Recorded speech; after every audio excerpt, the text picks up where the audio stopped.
the invisible intersection when race, gender, and disability collide. 56 cents. That's what a Black woman with a disability earns for every dollar a white non disabled man makes in America. Not 60 cents, not even 59, 56. When I first heard the statistic during my interview with Shaleita Neal, I felt that familiar knot in my stomach. The one that forms when you encounter a truth so stark, so unjust that it momentarily steals your breath. For those who don't know Shaleita, she is nothing short of remarkable. A fierce advocate whose voice has become a beacon for those navigating the treacherous waters where race, gender, and disability intersect. Her courage in speaking truth to power has transformed not just individual lives, but entire systems that were designed to exclude rather than embrace. I want to take you on a journey today, not my journey, but one illuminated by the powerful insights Shaleda shared with me. Insights that reveal what happens at the intersection of race, gender, and disability in America, a place where invisibility becomes a daily battle, where systems designed to protect often harm, and where resilience isn't just inspirational, it's necessary for survival. Let's be honest. We love to talk about diversity and inclusion in this country. We put it in our mission statements. We create hashtags. We hold workshops. But too often we're having incomplete conversations. It's like claiming you've read a novel when you've only skimmed the first chapter. The plot twists, the character development, the emotional climax, you've missed it all. Because when we talk about racial justice without discussing disability, we're missing something critical. When we advocate for gender equality without acknowledging how race compounds inequity, we're missing something fundamental. And when we push for disability rights without recognizing how Black disabled women face unique barriers, we're missing something that should be blindingly obvious but somehow isn't. The National Women's Law Center published a report in 2020 that confirmed what Shaleda and countless others already knew from experience. Black women with disabilities face one of the largest wage gaps in America. 56 cents to the dollar. This isn't just about paychecks, it's about value. It's about who our society deems worthy of equal compensation, equal opportunity, equal dignity. Let that sink in for a moment. In a country that prides itself on being a meritocracy, we have an entire group of Americans who are essentially told your work is worth barely half of someone else's, not because of education, not because of experience, not because of performance, but because of who they are. I remember Shaleita describing what this looks like in real life. It's not just about lower numbers on a paycheck, it's about the daily indignities. Having your credentials questioned, your accommodations denied, your very presence treated as an inconvenience. It's about working twice as hard to get half as far and then being told you should be grateful for the opportunity. But the story doesn't end with paychecks. It extends to our neighborhoods, our health care, our very ability to maintain stable housing. In 2023, NPR investigated how historic redlining, the discriminatory practice of denying services to residents of certain areas based on racial composition, continues to affect Black Americans today. What they found was particularly devastating for those with disabilities. Families affected by medical crises like strokes found themselves caught in a perfect storm. Physical limitations combined with predatory local policies rooted in racism. Many face illegal taxation schemes, difficulty accessing loans for home repairs, and ultimately financial distress or forced sales. One community activist in Augusta described it as taxation without representation. a phrase that should sound disturbingly familiar to any American with a basic understanding of our history. Think about that for a moment. In 2023, we have American citizens facing the same fundamental injustice that sparked a revolution nearly 250 years ago. Except this time, it's happening to Black disabled homeowners trying to hold on to their piece of the American dream after a health crisis. It's almost comically tragic, isn't it? We've put people on the moon. We've mapped the human genome. We've created computers that fit in our pockets, but we still can't figure out how to treat all our citizens with basic dignity and fairness. And then there's the workplace.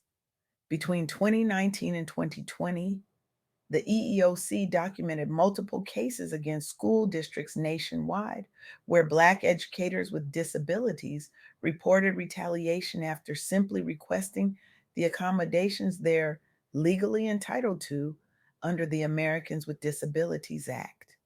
These weren't requests for special treatment, they were requests for basic modifications like flexible schedules or assistive technology, tools that would allow qualified professionals to do their jobs effectively. Instead, many face harassment, forced resignations, or wrongful terminations. Some were even blacklisted from rehire within their districts. The cruel irony, many of these educators were first generation college graduates. They had done everything society told them to do: get an education, work hard, contribute to your community. And yet their credentials were weaponized against them during performance reviews or vocational testing processes supposedly designed to help. It's like being invited to a dinner party where you're told to bring a specific dish, only to arrive and be criticized for bringing exactly what was requested. Oh, you brought apple pie. We were hoping for something more traditional, something that fits better with our menu. The rules keep changing, but the outcome stays the same: exclusion. As Shaleita pointed out during our conversation, this is what happens when multiple forms of discrimination collide. It's not just racism plus ableism plus sexism, it's a unique form of erasure that's greater than the sum of its parts. It's like being trapped in a room where the walls keep closing in from different directions, and everyone outside keeps insisting the room is perfectly spacious. But here's what's remarkable, and what Shaleita emphasized repeatedly. Even when society attempts to erase or sideline Black disabled women through blackballing or exclusion from opportunities, their stories, their voices matter deeply. Sharing lived experiences becomes a form of resistance that drives awareness and change. I'm reminded of something Audre Lorde once wrote: your silence will not protect you. For Black women with disabilities, breaking silence isn't just cathartic, it's revolutionary. Take those successful lawsuits against municipalities like Augusta Richmond County. They didn't just win monetary settlements, they forced systemic changes requiring fairer housing and taxation practices moving forward. They raised national awareness about why generational wealth gaps persist among disabled Black homeowners, even when they try to do everything right. Or consider the advocacy work of the National Women's Law Center. Their research on the wage gap for disabled Black women didn't just document disparities, it pressured Fortune 500 companies to review their pay structures for bias against marginalized identities. It sparked new conversations about intersectionality in pay equity campaigns across corporate America. This is the power of refusing to be erased, of insisting that your story matters, of demanding that systems change to accommodate all of us, not just some of us. But let's be clear, the burden of change cannot and should not rest solely on those most affected by these injustices.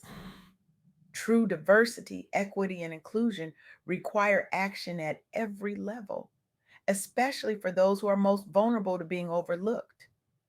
Disabled Black women who are childless or facing health crises. So, what does that action look like? It starts with something deceptively simple: listening.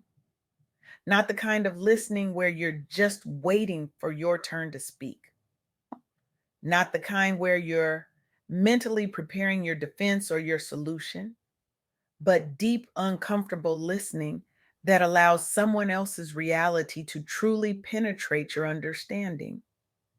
When community activists in red line neighborhoods documented local government malfeasance through infographics and social media campaigns, they were asking to be heard.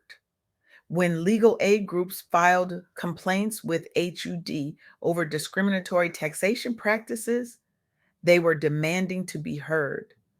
When Black educators with disabilities requested workplace accommodations, they were asserting their right to be heard. The question is, were we listening?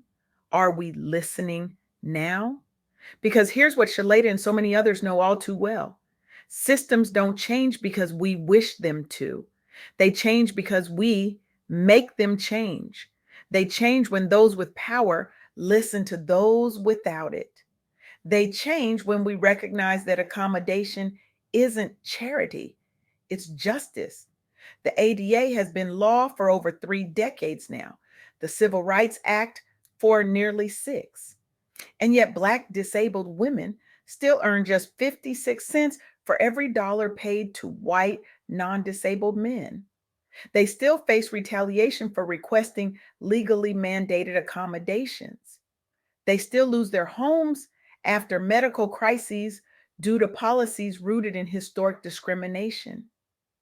This isn't just a failure of law, it's a failure of empathy, a failure to see the humanity in those whose experiences differ from our own. But there is hope in resistance. There's power in community. There's transformation in telling our stories and demanding to be heard. I want to challenge each of you today to become not just allies, but accomplices in this fight for true equity. When you leave this room, commit to 3 specific actions.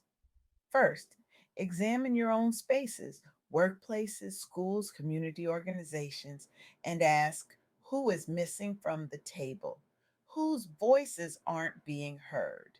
What barriers might exist that you've never had to consider? Second, when someone shares their experience of discrimination or exclusion, resist the urge to question or minimize it. Instead, believe them. Their lived experience is expertise that no degree can provide. Third, use whatever privilege and power you have to create change. If you're in a position to hire, to promote, to set policy, use that position to dismantle barriers, not reinforce them. Because the truth is, the 56-cent statistic I open with isn't just a reflection of what is, it's a challenge to create what could be. A world where your value isn't determined by your race, gender, or disability status. A world where systems are designed for everyone, not just the privileged few. This isn't just Shaleita's fight. It isn't just the fight of Black disabled women. It's all of our fight, because none of us are truly free until all of us are free. The intersection of race, gender, and disability doesn't have to be a place of invisibility and oppression. It can be, it must be, a place of power, of visibility, of revolutionary change. The question is, will you join us there?